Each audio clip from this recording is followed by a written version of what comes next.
नमस्कार मित्रों, TGT PGT warriors में आपका स्वागत है। टीजीटी पीजीटी आर्ट की क्लास में आज कुछ महत्वपूर्ण प्रश्न हैं, तो आइए इन्हें देखते हैं। मित्रों, आज का यहाँ पर पहला प्रश्न है, नीले मृदभांड के लिए कौन सा शहर प्रसिद्ध है? जो नीले मृदभांड के लिए प्रसिद्ध शहर है वह कौन सा है? जो नीला मृदभांड यानी ब्लू पाटरी के लिए दुनिया भर में जो प्रसिद्ध शहर है वह है आपका जयपुर, जो राजस्थान में है। यह आप देखेंगे मुल्तानी मिट्टी से निर्मित जो है मृदभांड यानी बर्तनों पर नीले रंग का इस्तेमाल किया जाता है और इसी को नीले मृदभांड या ब्लू पाटरी के नाम से जानते हैं। यहाँ पर ऑप्शन नंबर आपका सही हो जाएगा पहला, जयपुर। अगला क्वेश्चन है, ब्लू पाटरी के जादूगर कहे जाते हैं। ब्लू पाटरी के जादूगर किस कलाकार को कहा जाता है? जो आप देखेंगे ब्लू पाटरी के जादूगर जो कहे जाते हैं वह जयपुर ब्लू पाटरी के जादूगर हैं। उन्हें जो हैं आपके वो हैं कृपाल सिंह शेखावत जी। यहाँ पे आप देखेंगे ऑप्शन नंबर आपका तीसरा सही हो जाएगा, कृपाल सिंह शेखावत। अगला प्रश्न है आपका, जयपुर शैली में किस रंग की प्रधानता है?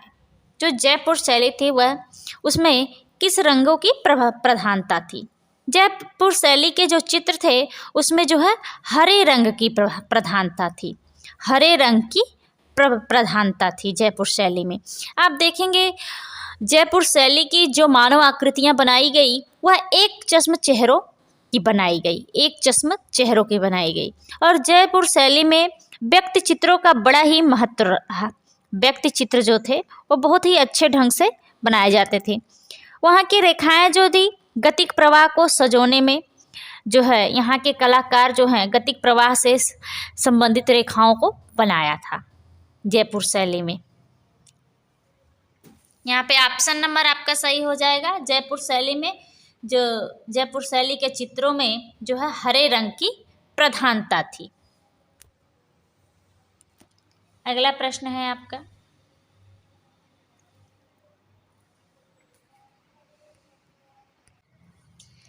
किस शैली में झाला जी की हवेली, राजमहल, देवता जी की हवेली देखने को मिलता है?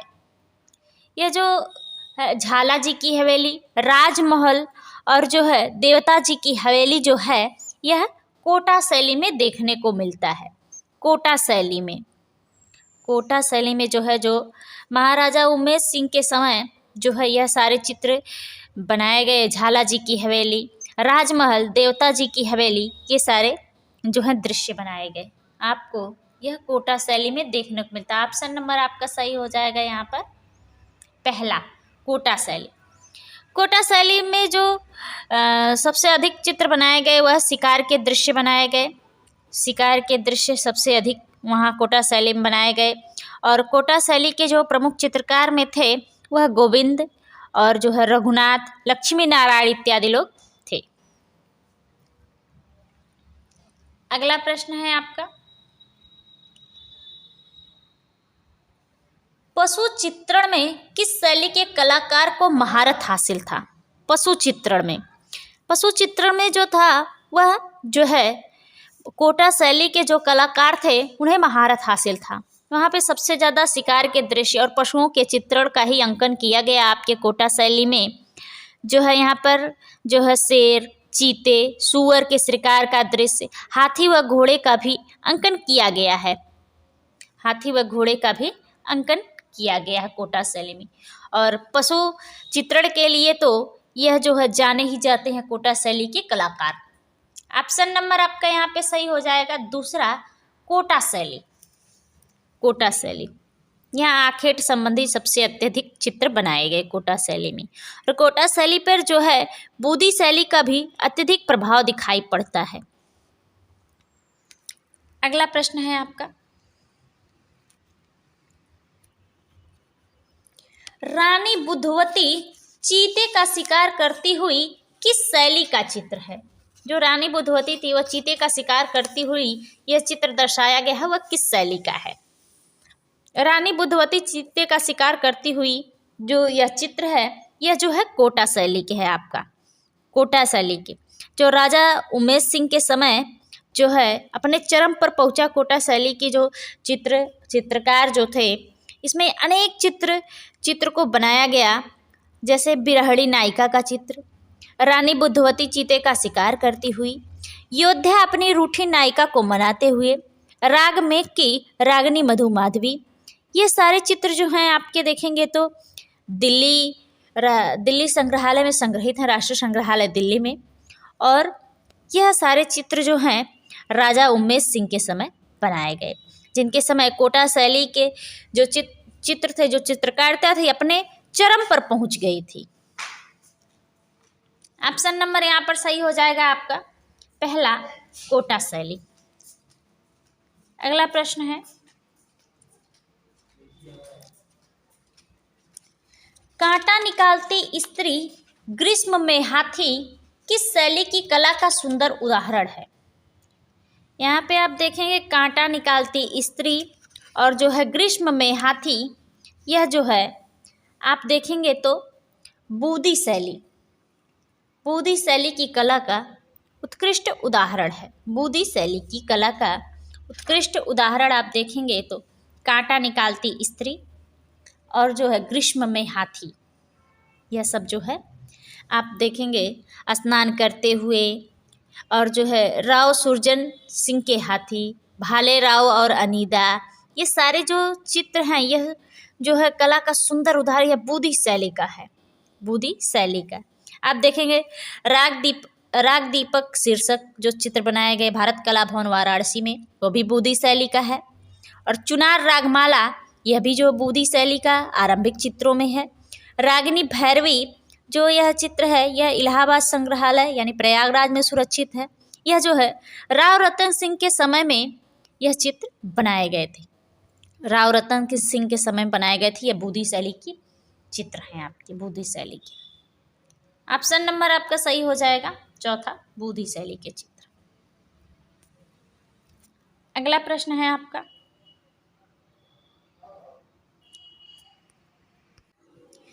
त्रिषष्टि शलाका पुरुष चरित्र किसकी रचना है? त्रिषष्टि शलाका पुरुष चरित्र यह जो रचना है, यह जो है जैन धर्म से संबंधित है। जैन धर्म में भी श्वेतांबर से संबंधित यह रचना है। और जो है यह जैनाचार्य हेमचंद्र की रचना है, जो आप देखेंगे 1082 ईस्वी से 1172 ईस्वी के बीच में यह जो रचना की गई थी आपकी त्रिषष्टि शलाका पुरुष चरित्र। आप सोमदेव की देखेंगे, यहाँ पे सोमदेव महाराज जी हैं, इनका है कथा सरित सागर है। और दंडी की देखेंगे आप, जो आचार्य दंडी हैं उनका देखेंगे 10 कुमार चरितम है, 10 कुमार चरितम है। और आप यहाँ पे ऑप्शन नंबर तीसरा सही हो जाएगा, जो हेमचंद हैं, जैनाचार्य हेमचंद, इन्होंने त्रिषष्टि शलाका पुरुष चरित्र की रचना की थी। अगला प्रश्न है आपका, मान कद कैड़ा सीमा कला के किस अंग में प्राप्त होता है?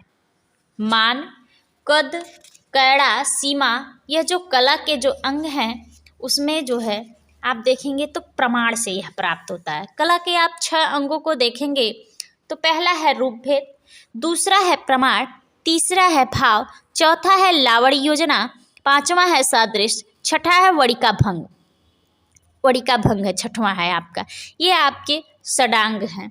और इसमें मान कद कैड़ा सीमा यानी जो प्रमाण कहलाता है या वस्तु का ब्यौरा जो दिया जाता है, वह जो है प्रमाण के ये सारे आपके जो हैं अंग, प्रमाण अंग में जो है यह प्राप्त होता है, मान कद कैड़ा। और प्रमाण में ही आप देखेंगे तो जितने चित्राचार्य हैं उन्होंने 5 प्रकार के रूपों का वर्णन किया है। जैसे मानव का अलग है, मानव का साधारण मानव का 8 ताल, उत्तम मानव का 9 ताल, भयानक का 12 ताल, राक्षस का 16 ताल, कुमार का 8 ताल और बाल का 5 ताल उन्होंने जो है वर्णन किया है कि प्रमाण के आधार पर 5 प्रकार के रूप होते हैं। इसमें जो है जो आप देखेंगे तो स्त्री और पुरुष में लंबाई में क्या भेद है, और जो है आप देखेंगे तो उसका मापदंड कैसा है, लंबाई, चौड़ाई, ऊंचाई, मोटाई, इस सब जो मान, कद, कैड़ा से हम ज्ञात कर सकते हैं प्रमाण के द्वारा। ऑप्शन नंबर आपका यहाँ पे सही हो जाएगा दूसरा, प्रमाण। अगला प्रश्न है,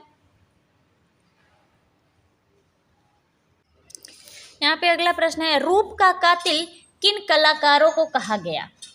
रूप का कातिल जो है किस बात से संबंधित चित्रकारों को कहा गया? रूप का कातिल जो कहा गया वह घनवादी कलाकारों को कहा गया। घनवादी कलाकारों को कहा गया। घनवाद का जो आप देखेंगे, घनवाद जो शब्द है, और घनवाद के प्रवर्तक जो हैं पिकासो और ब्राक महोदय हैं। पिकासो और ब्राक महोदय हैं, और इन्हें रूप का कातिल कहा गया घनवाद के कलाकारों। ऑप्शन नंबर आपका यहाँ पे सही हो जाएगा पहला, घनवादी कलाकारों। अगला प्रश्न है, परमानंद चोयल का जन्म कहाँ हुआ था? परमानंद चोयल का जो जन्म है वह कहाँ हुआ था? जो देखेंगे परमानंद चोयल का जो जन्म है वह राजस्थान में हुआ था। राजस्थान में राजस्थानी कलाकार कहे जाने वाले परमानंद चोयल जी का जन्म जो है 5 जनवरी 1924 ईस्वी कोटा राजस्थान में हुआ था। कोटा राजस्थान में हुआ था। यह जो है कला की शिक्षा शिल्प महाविद्यालय जयपुर से इन्होंने डिप्लोमा किया हुआ था 1948 ईस्वी में ललित कला में। यहाँ पे जो है ऑप्शन नंबर पहला सही हो जाएगा, कोटा राजस्थान। अगला प्रश्न है आपका, संरचना त्रिमूर्ति विजेता के लिए पताका, यह सब जो जीवन एक क्रांति, यह सब चित्र जो है किसका है? संरचना त्रिमूर्ति विजेता के लिए पताका, जीवन एक क्रांति, यह चित्र किसका है? यह चित्र जो है आपके अनुपम सूद जी का है। अनुपम सूद जी, अनुपम सूद जी का यह चित्र है। ऑप्शन नंबर आपका दूसरा सही हो जाएगा, अनुपम सूद। यहाँ देखेंगे तो संरचना हो गई, त्रिमूर्ति हो गई, विजेता के लिए पताका हो गया, Jeevan Ek Kranti, biography of a crime, way to utopia, shifting halo, darling get, me a baby made, ये सारे जो चित्र हैं वह अनुपम सूद जी के हैं। इन्होंने दिल्ली शिल्पी चक्र में कार्य किया। दिल्ली शिल्पी चक्र जिसे संस्थापक बीसी सान्याल जी थे, वहाँ पर अनुपम सूद ने कला का कार्य किया। अगला प्रश्न है आपका, गणेश पायन का जन्म कहाँ हुआ था? गणेश पायन का जो जन्म है वह कहाँ हुआ था? गणेश पायन का जो जन्म है वह देखेंगे तो आप कोलकाता में हुआ था। 19 जून 1937 ईस्वी को कोलकाता में हुआ था, और इन्होंने कलकत्ता कला महाविद्यालय से जो है ड्राइंग एंड पेंटिंग में डिप्लोमा प्राप्त किया था। कोलकाता में इनका जन्म हुआ था। ऑप्शन नंबर आपका पहला सही हो जाएगा, कोलकाता में। अगला प्रश्न है, सिंघनपुर के चित्रों की खोज किसने की? जो आप देखेंगे प्रागैतिहासिक कालीन यह सारे स्थल हैं, वहाँ पे जो सिंघनपुर, जो छत्तीसगढ़ राज्य में सिंघनपुर है, उसकी खोज किसने की? वहाँ के चित्रों की खोज जो है किसने की? जो यहाँ के चित्रों की खोज हुई 1910 ईस्वी में डब्ल्यू एंडरसन ने की थी। डब्ल्यू एंडरसन ने जो है 1910 ईस्वी में सिंघनपुर की खोज की थी, डब्ल्यू एंडरसन ने। अगला प्रश्न है आपका, प्रागैतिहासिक स्थल हरनिहरन किस राज्य में है? जो प्रागैतिहासिक स्थल है हरनिहरन, वह किस राज्य में है? हरनिहरन जो है ये प्रागैतिहासिक स्थल, यह मिर्जापुर में है, उत्तर प्रदेश राज्य में।